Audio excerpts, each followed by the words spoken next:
The midnight knock. It was one of those rainy nights where everything feels just a little too quiet. I had just moved into my first house, a small, two-bedroom place in the suburbs. I'm an elementary school teacher, and honestly, after spending all day with 25 screaming kids, peace and quiet is heaven. But this night, it felt different. The rain pattered against the windows like it was trying to drown out every other sound, making the house feel eerily isolated. I was curled up on the couch with a cup of tea, reading a thriller novel, the perfect complement to the storm. I glanced at the clock, 12:30 a.m. The house creaked occasionally, but otherwise, everything was calm. The kids at school had worn me out, and I was finally enjoying the rare serenity of being alone. That's when I heard it. A knock on the door. It wasn't the friendly kind of knock you hear during the day. It was slow, deliberate. The kind that makes you feel like whoever is knocking knows you're there and isn't in a hurry. I glanced at the clock again, confused. Who knocks on someone's door at this time of night? I put my book down and stood up, my heart pounding in my chest. I walked towards the door, each step hesitant, my mind racing with scenarios that were nowhere near comforting. Peering through the peephole, I saw nothing. No porch light, and the rain made everything outside look like a black void.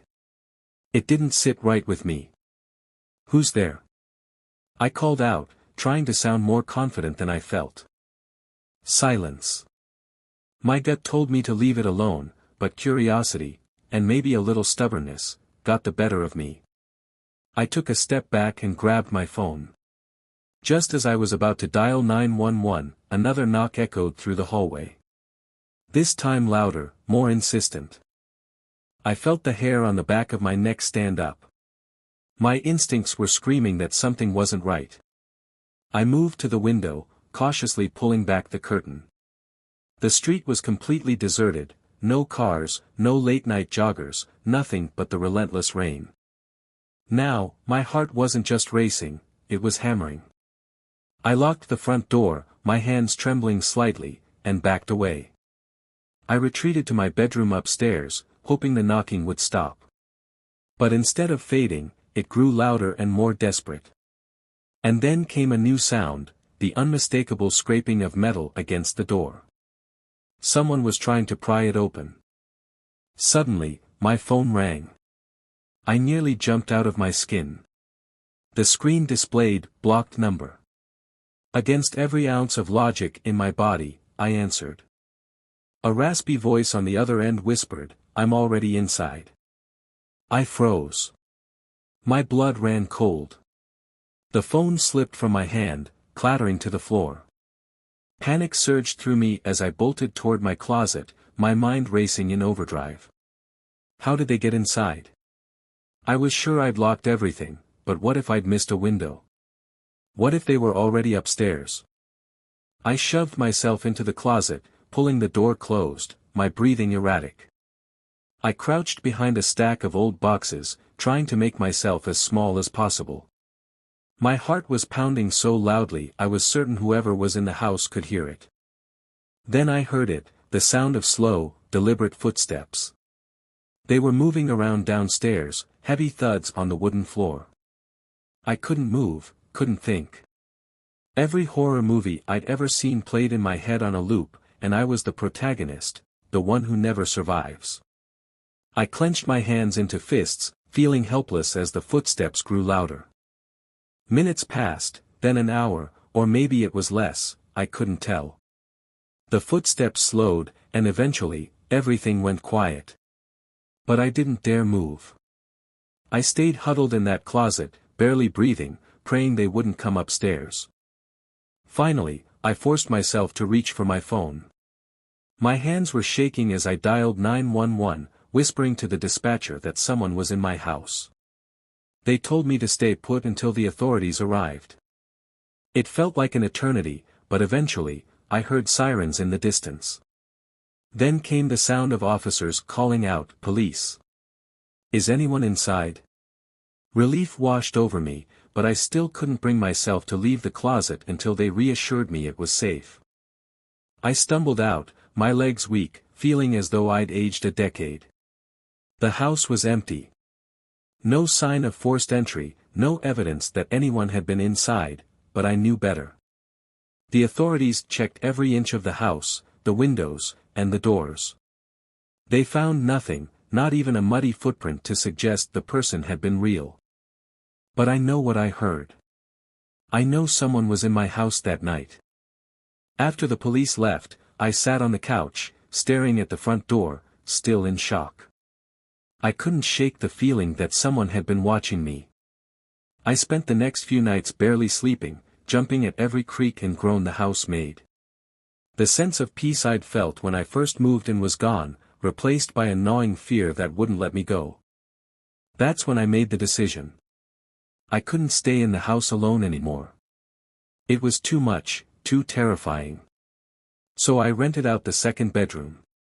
The idea of having someone else in the house with me at night made it a little easier to sleep. I don't know who, or what, was knocking on my door that night. I don't know how they got inside, or how they left without a trace. But I do know this, I'm never spending another night alone in that house.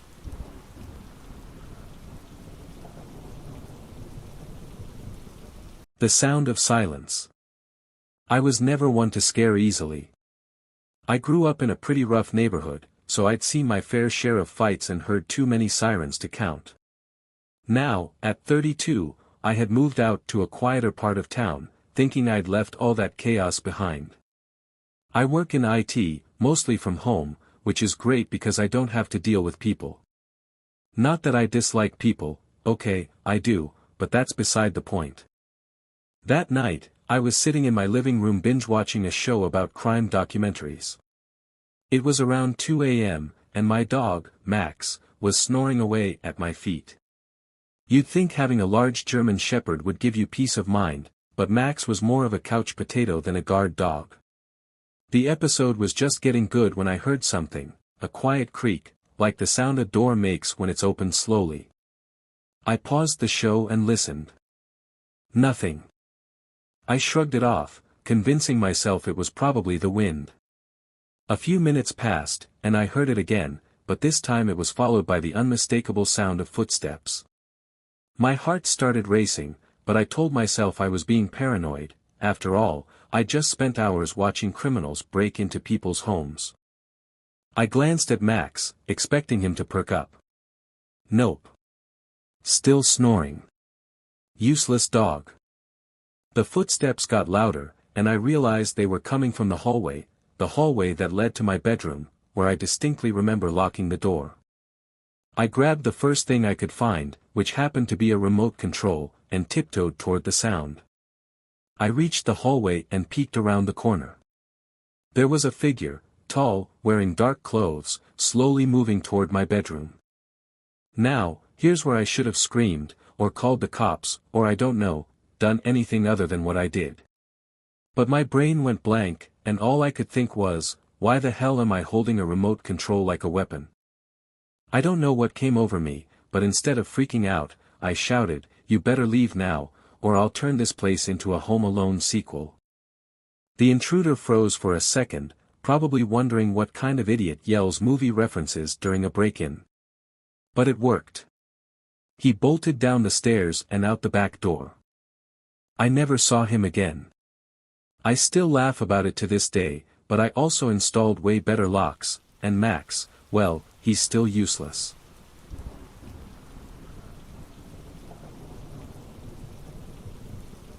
The basement door. Growing up, my parents always warned me about the basement door. Make sure it's locked at night, they'd say, like it was some kind of ritual. My dad, especially, was meticulous about it, locking it with the same solemnity one might use to arm a security system. As a kid, I never understood why they were so obsessed. I mean, we lived in a quiet, uneventful neighborhood, one of those cul-de-sacs where you know all your neighbors, and the biggest drama was when Mrs. Peterson's dog dug up someone's flower bed. But my parents had a thing about that basement door. They always treated it like it was a gateway to something far more dangerous than our backyard. It wasn't until I moved back home after college that I started to understand the weird sense of paranoia that settled over our house at night. I was in my mid-20s, jobless and frustrated after months of fruitless interviews, crashing at my folks' house while I tried to get my life together.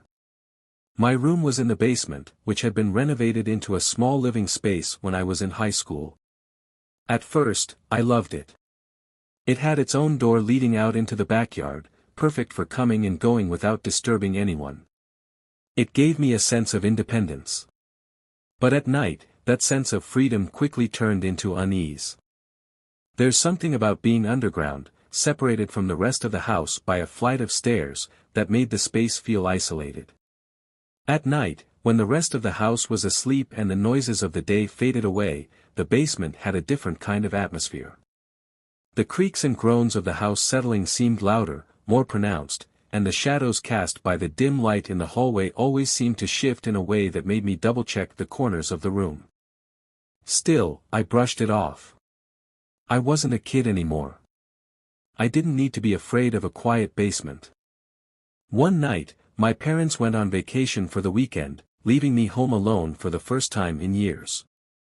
I thought I'd enjoy the peace and quiet, no job rejections to deal with, no obligations, just me, a pizza, and a horror movie marathon.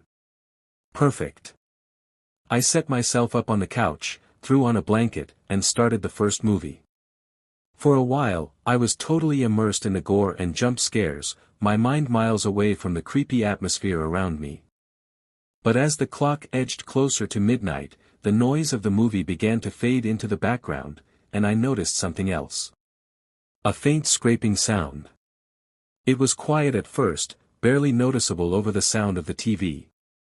I paused the movie, thinking it was just part of the film's soundtrack, but the noise continued, soft, persistent, like something was brushing against the basement door. I sat there for a moment, heart starting to race, listening. The sound came again, a little louder this time. My first instinct was to brush it off as nothing.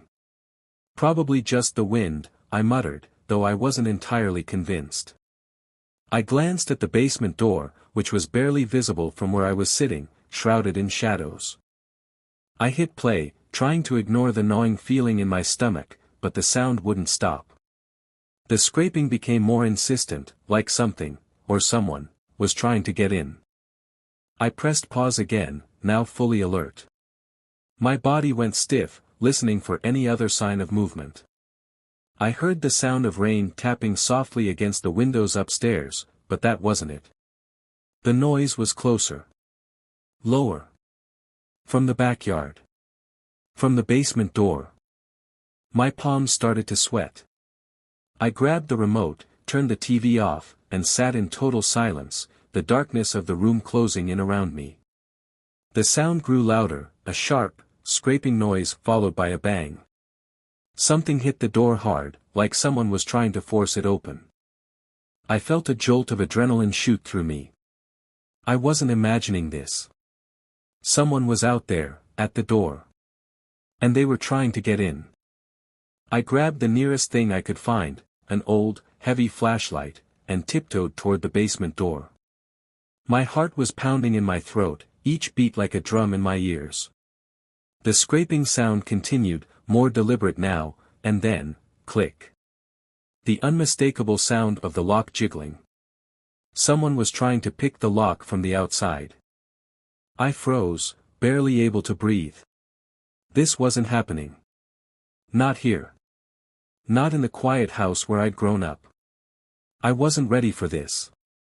I thought of all the true crime podcasts I'd binged over the years, the ones where people are attacked in their own homes. I never thought I'd end up being one of those stories. For a second, I stood there, flashlight clenched tightly in my hand, unsure of what to do. Call the cops. Run upstairs. Hide. My mind was racing, but my body wouldn't move. I was rooted to the spot, staring at the door, watching as the lock continued to rattle. Then, suddenly, the banging stopped. Silence filled the basement. My heart was thudding so loudly I was sure whoever was on the other side could hear it. I stood there, frozen, waiting for the next move. And then the door creaked open. I didn't even realize I was holding my breath until I saw the silhouette of a figure standing in the doorway. The darkness outside obscured most of his features, but I could see enough to know that this wasn't someone I knew. His shape filled the frame of the door, looming there, as if deciding what to do next. A surge of panic hit me, and before I could think, I let out a scream, loud, raw, filled with all the fear I'd been holding in. I swung the flashlight like it was a baseball bat, aiming straight for the figure's head. The light from the beam caught him off guard. He yelped, stumbling backward, dropping whatever tool he'd been using to pick the lock. He bolted. I slammed the door shut, my hands shaking so badly I could barely get the lock back in place. My breath came in short, ragged gasps as I backed away from the door, still clutching the flashlight like it was my lifeline. I was terrified, but I was also furious. How dare someone try to invade my home? My sanctuary? Without thinking, I sprinted upstairs and grabbed my phone, dialing 911. The operator's voice was calm, a lifeline in the midst of my panic, as I explained what had just happened. They assured me officers were on their way. When the police arrived, they found the tool the guy had dropped, a slim, metal pick, the kind used by professionals. They checked the perimeter, found muddy footprints leading away from the house into the backyard, but that was it. The guy was gone, and there were no other signs that he'd been there, other than the door left slightly ajar and my racing heart. As it turned out, the guy had been watching the house for a few days, waiting for my parents to leave. He thought he'd hit the jackpot, an empty house, no one to stop him. But he wasn't expecting an angry college grad armed with a flashlight and a voice loud enough to wake the dead. I didn't sleep much that night, or the next few nights, for that matter. The basement, once my private sanctuary, now felt like a prison. Every creak of the house, every gust of wind, sent me into a spiral of anxiety. I couldn't shake the feeling that he'd be back. It took a while, but I eventually moved out of the basement. I didn't care if it had been renovated into a cozy little space, it didn't feel safe anymore. The basement door, the one my parents always warned me about, became more than just an old family superstition. It was a reminder that no matter how quiet or safe you think your life is, danger can creep in when you least expect it.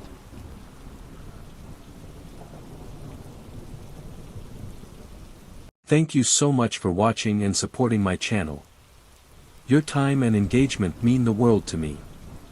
If you enjoyed this video, please don't forget to like, comment, and subscribe for more content. And be sure to hit that notification bell so you never miss an update. Your support keeps this channel going, and I truly appreciate each and every one of you. Thank you.